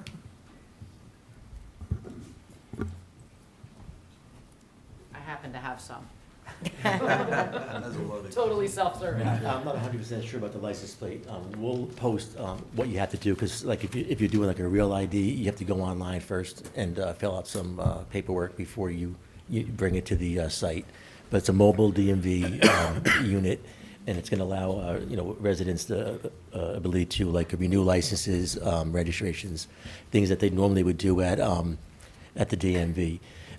Before I came to take care of business, I would check the site to make sure that they could do whatever they plan on doing at the mobile site. And there's a restriction on the amount of money, right, that you can, I thought I read somewhere that there's a limit on how much cash that they will accept, or That, again, I would refer you to the site for that. Okay, but I think the plates, that's an easy fix. I'm sure they'll take them. If not, we'll find someone to take it for you. Thank you, Chief. Any other comments? Yeah, just one more thing along that Yes. line. When you go, you will not get the permanent real ID physically there. You'll get it temporary, and you'll get it mailed to you within 2 weeks. Great. Sounds like a good grant. Council President? Yes. So just to speak to the grant that Councilwoman Hamlet had mentioned is a $40,000 grant that actually she brought to our attention at the Department of Community Programs. It's a $40,000 grant from Bristol Myers Squibb through their Health Equity Grant Program. And what we're planning on doing is hopefully we'll get this money and we'll install new park amenities such as permanent cornhole, athletic stations, and game tables at the city's various parks. It'll increase the usability of our parks for residents of all ages and to continue and to encourage healthy choices for all of our residents. Our hope is that we'll be able to hold special outdoor events and have for different populations and ages of all of our residents. So thank you for bringing that to our attention, and thank you for David and Mark for putting together that grant. Thank you. Other comments? All right, all in favor? Aye. Aye. Opposed? Okay, the consent agenda passes. All right, that is it for our business, our city professionals. If you'd like to say Auf Wiedersehen. Yes. Good night. And at this stage, we're going to open up our meeting to public comments. So if anyone from the public would like to comment, now's your opportunity for stuff that was not on the agenda. Good evening, Council. My name's John Kilby, 19 Oxbow Lane for some 47 years, involved with the Shade Tree Committee for well over a decade. At your 8th of October council meeting, Foster Osborne chose to take public his comments about myself and the activity of the Summit Shade Tree Committee, which cannot be left on the record without rebuttal. As Walter Cronkite used to say, here is the rest of the story. On the 14th of May, I was copied by the city of his email in which he described how he stopped a tree removal in progress that did not have a permit. On the 16th of May, I emailed him thanking him on behalf of the city for being proactive in this matter. I also asked if he would like to attend our next Shade Tree meeting to describe the incident so that other members of the committee could understand what happened in the city. He asked could he have a policeman who was involved. I indicated I thought this was not necessary. The next Shade Tree meeting was on the 6th of June. Our usual format is to go through a stat list of some 21 activities and then an open floor for attendees to bring what they wish to the floor, a tight schedule. Mr. Osborne attended with a lawyer and told his story. However, when he started to complain as to not being able to bring a police officer, I interjected and to keep the schedule focused. Some 3 days later, I received an email from Mr. Osborne who wrote that he was riding from his bed at 4:10 a.m., wide awake, seething at the injustice I had done him at the meeting. He then stated Mr. Linson, our arborist, is compromised by his friendship with tree contractors and the total ineffectiveness of the tree ordinance. I replied that the attendance of the police officer was irrelevant, and as a volunteer, I realize I cannot please everyone. He responded with a story per verbatim. The English are a nation of backstabbers, and a similar remark about the Australians. Perhaps he was confused as to my heritage and wanted to cover all bases. I replied, my initial response to you was measured, acting as the chair of the Shade Tree Committee, even though your insinuations were totally out of line. However, the latest email directed at me personally with a stupid anecdote. As such, I should tell you what I think. This is the last email I will open. Direct any further emails to relevant City Hall people. He later emailed to his new neighbor and copied the city with various accusations of me. Now to his specific comments to council. Tree ordinance. The committee did a lot of work into the new ordinance, and this will provide solutions for our arborist to perform his job better than in the past with the registered tree companies. That I am unqualified. I've been a Rutgers Master Gardener for some 17 years, and with the guidance of John Linson, our arborist, a past president of New Jersey Shade Tree Federation, I'm learning month by month. As to my being rude, I would only characterize this with an old Yorkshire phrase of the kettle is calling the pot. Thank you very much. Thank you for your comments.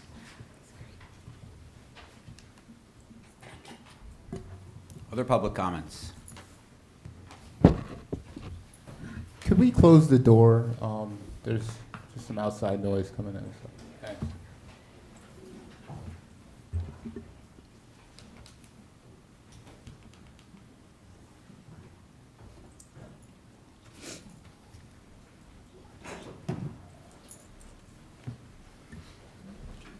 Good evening, Mayor Fagan, Council President, members of Common Council, Jim Bennett, B-E-N-N-E-T-T, 38 Fairview Avenue. Just a question. Is the GEA program that was presented earlier by Lisa Hibbs of Commercial Utility Consultants, Inc., was that in the council packet, or if not, will it be on the city website? Thank you. It'll be on the We're going to post it to the website for all to see. Other comments from the public? All right, seeing no other comments, I'm going to, got one more. Erwin Miller, 5 Nob Hill Drive. Just want to share my gratitude for Mike. I think I've been watched virtually. Unfortunately, I can't come to all the meetings, but it seems like you've been incredible for this town. Lisa was amazing. This town council's been amazing. I think you're able to bring this town together. And case in point, I'll leave my comments at that. So thank you for what you're doing for this town, and I hope that regardless of where we go in a couple weeks, that you can keep holding it all together for us. Thank you. Thank you for that.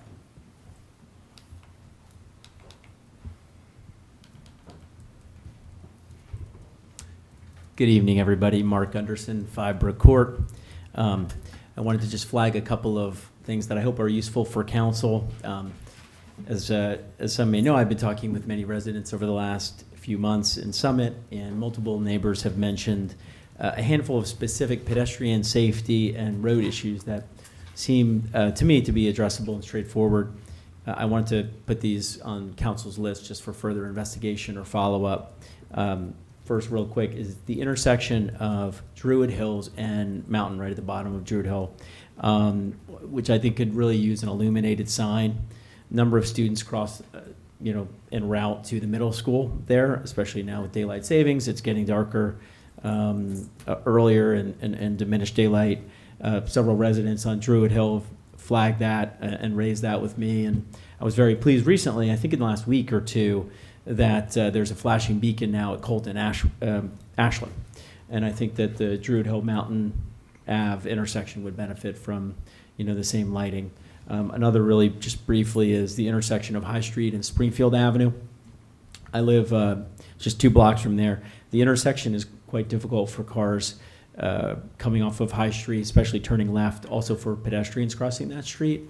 There are 3 Summit High School students that live on that immediate block and cross there to get to school, and there's no crosswalk currently, so I think it would at least be worth looking into. And then finally, just another frequently raised road issue is the poor condition. I have some photos of the bridge, the county bridge on Pine Grove that is between Prospect and Springfield. I know it's a county bridge, but my understanding is that there's already some work planned for that. But just generally speaking, I think an update for the community would certainly be helpful there. And I just wanted to flag those, and thanks for looking into them further. Thanks. Thank you.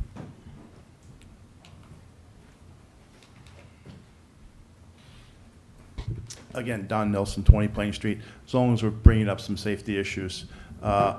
Morris Avenue and, down by Marco Polo's. Morris Avenue, and I'm drawing a blank for the name of that street right now. Aubrey, thank you. You think I would know that, I live in the neighborhood. But when you're trying to pull out of Aubrey onto Morris Avenue to make a left or make a right, because of the new parking spots that are in front of the restaurant there, when people park really close to the curb, it cuts down in a sight triangle for traffic. So if we could get that on the list of things to look at, and also due to the curve in the road around Marco Polo's, you're so busy trying to figure out which car's coming first that if there was a car parked in front of that Italian restaurant, not Marco Polo's, the other one, you could have a problem there. And I know we installed the lights for the pedestrians to cross the street, but it still is a hazardous area. And we need to change the sign in front of the other Italian restaurant, because it says no stopping, no standing, yet we have parking spots there. So either it's a parking spot that's enforced, or it's no stopping, no standing. It can't be both. So if we could put that on the list, that would be La fantastic. Focaccia? you're talking about? Yeah. You got to give them a plug. Well, La Focaccia. So, and I knew the name, I just didn't know what I should say. Okay? All right, thanks very much. Thank you.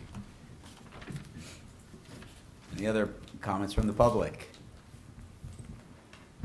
All right, we'll close that part of our meeting. We'll wrap it up with comments from council. Who would like to take us out?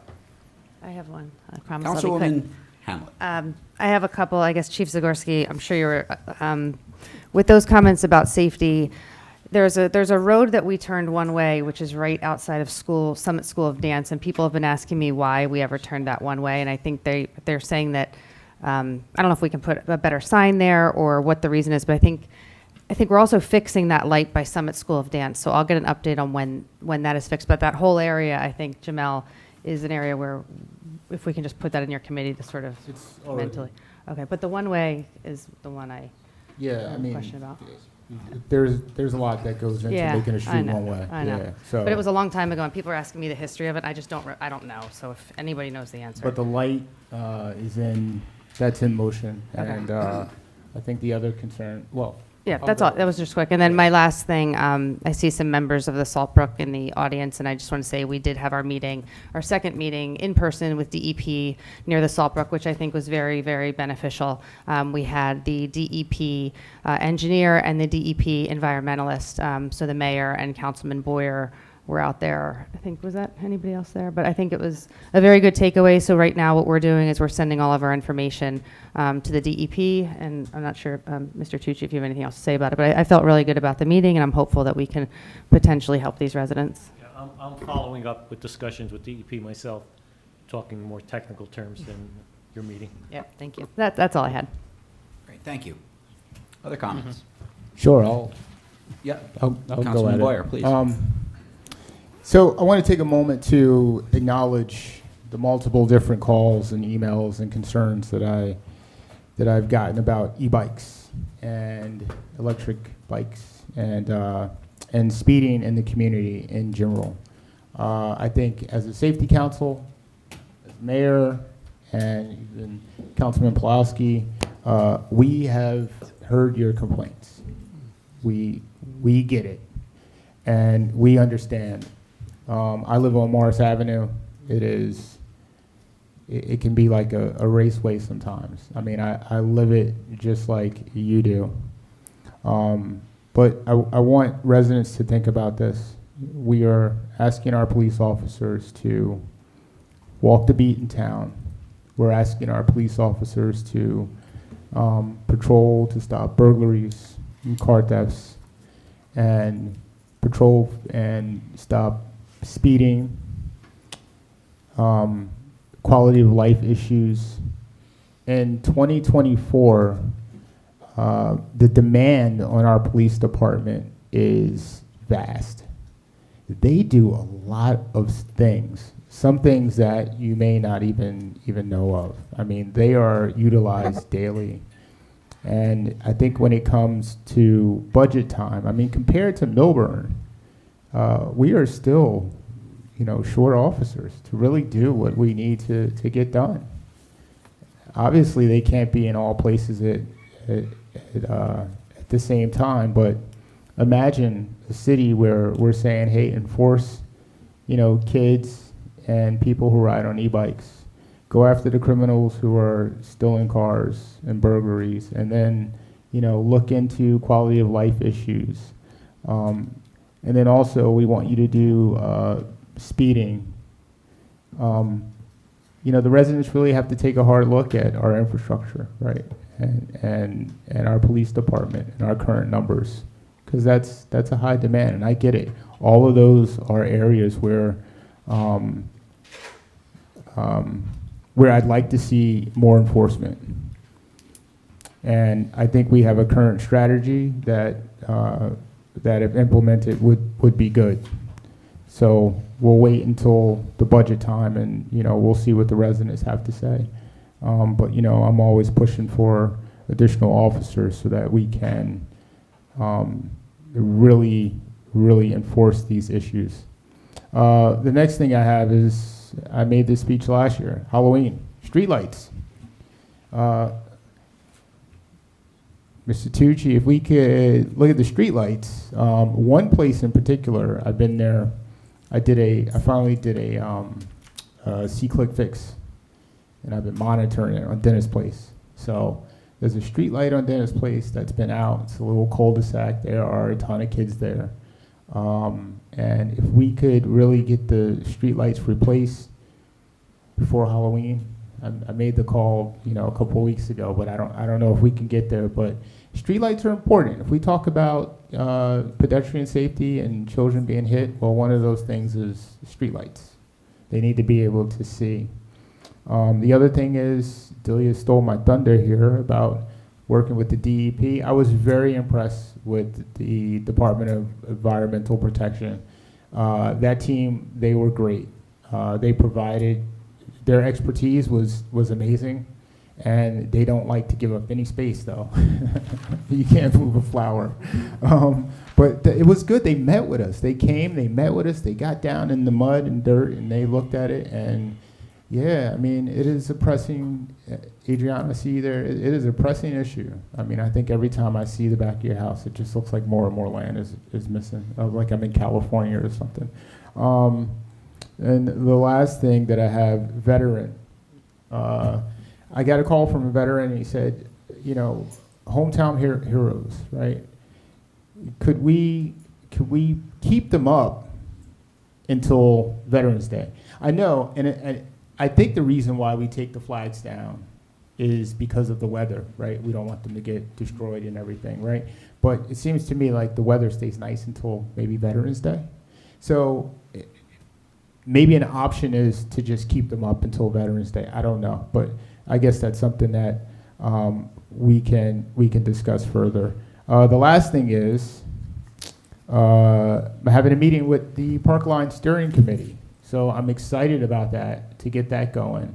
I'm glad that I was able to get, with the help of our council president and mayor, I was glad to get all, I don't know, 8, 10 of us on a team or Zoom call tomorrow. So hopefully we can push this along and get the residents' concerns addressed and finally move forward on the park line.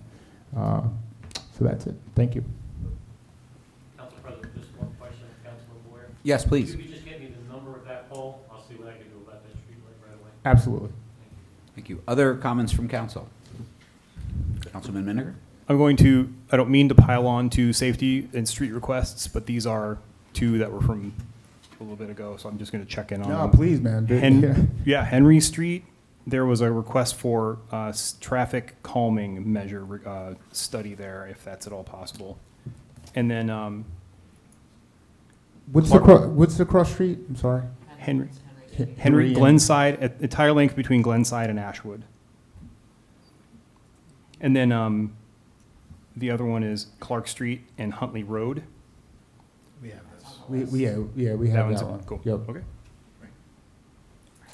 And Henry, I believe, too. I'll send you an email, Andy. Thank you, sir. Yep. Other council comments? Council President, I just have an update please. on the Halloween parade. We are having our annual Halloween parade Saturday, October 28th. It's the Halloween parade sponsored by the Summit PAL. The lineup for the parade will begin behind 25 DeForest Avenue at 2:45. It's the 26th, sorry. It's Saturday's the 26th. I was Oh, going to say. I'm sorry. 10:25? It was a typo. Sorry. I don't need to restart. Saturday, October 26th. Right. Summit PAL Halloween Parade. The lineup will begin behind the 25 DeForest Avenue at 2:45. The parade will depart for the Village Green at 3 p.m. Once at the Village Green, there will be music, treats, and candy for all to enjoy. Judging will be completed by 4:15, and awards will be given for the following categories. Most 2024 relevant. I guess if you wear, I would encourage you to have some sort of 2024 on you to be relevant. Scariest, cutest, best group, most original, Mayor Fagan's choice, and best overall.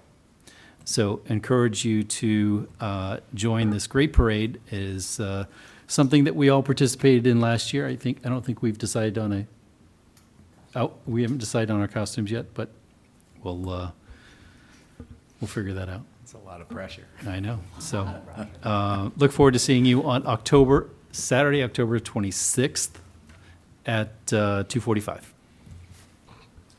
That's a tough job to have to judge the cutest costume. I think I did that one year. It's hard. Not really looking forward to that. Council President, I'm so sorry. I forgot one thing. Oh, please. On We're still open for comments. this Friday, we will be doing a soft ribbon cutting opening for the firehouse for city and elected officials.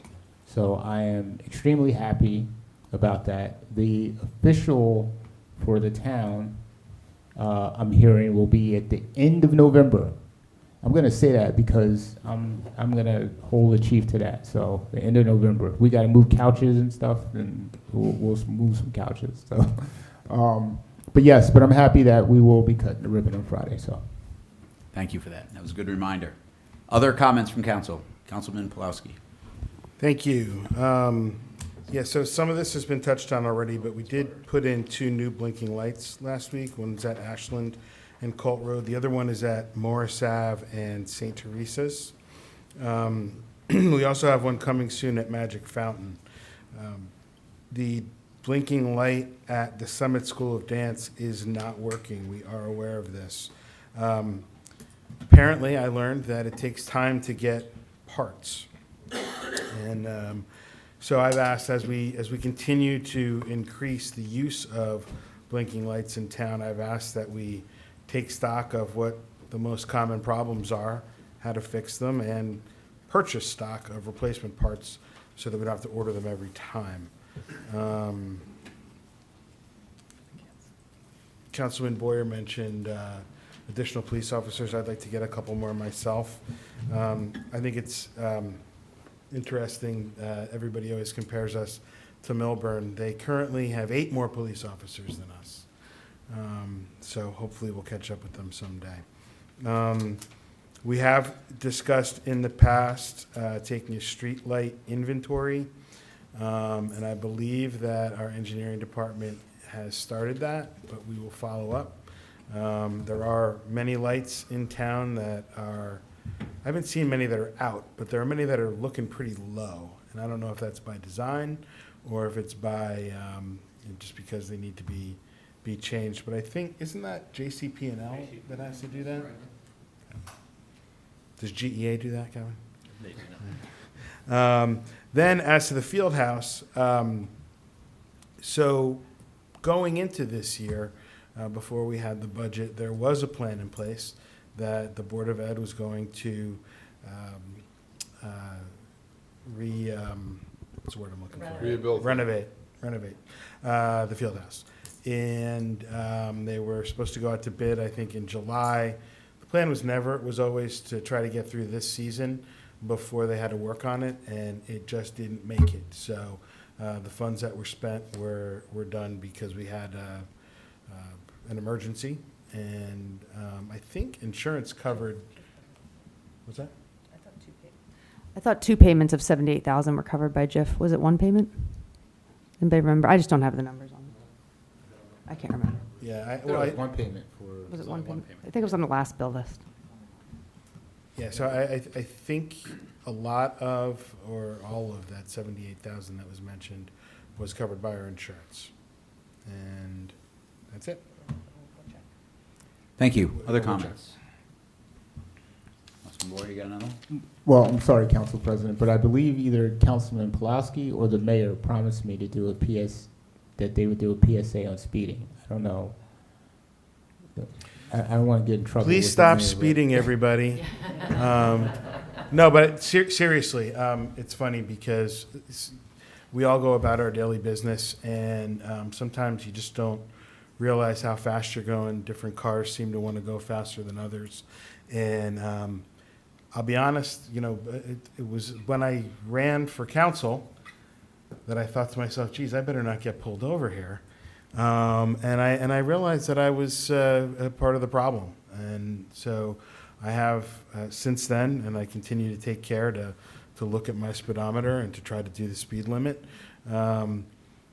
Leave early. If you don't want to be late, be early. And tell your kids that too, because a lot of the speeding in town is from our younger drivers. Is that good? All right. All right, thanks for the plug and wise words. We should all follow them. Other comments? All right, I'm just going to wrap it up. I just want to thank the public for the last couple of meetings. You guys have had good comments, probing questions, make us think, and they've been delivered very civilly, and I'm very happy that you're here, and I'm happy that you're engaged, and keep it up. But I do want to, a couple of meetings earlier in the year were a little messy, and we want to encourage people to come and say what they want to say. And I think you guys are a great example on how to do that in really great commentary, good questions, but in the right way. So that's all I have to say. Council President? Yes. I'd like to make a motion to adjourn. Thank you. Second. We have second. All in favor? Aye. We are adjourned.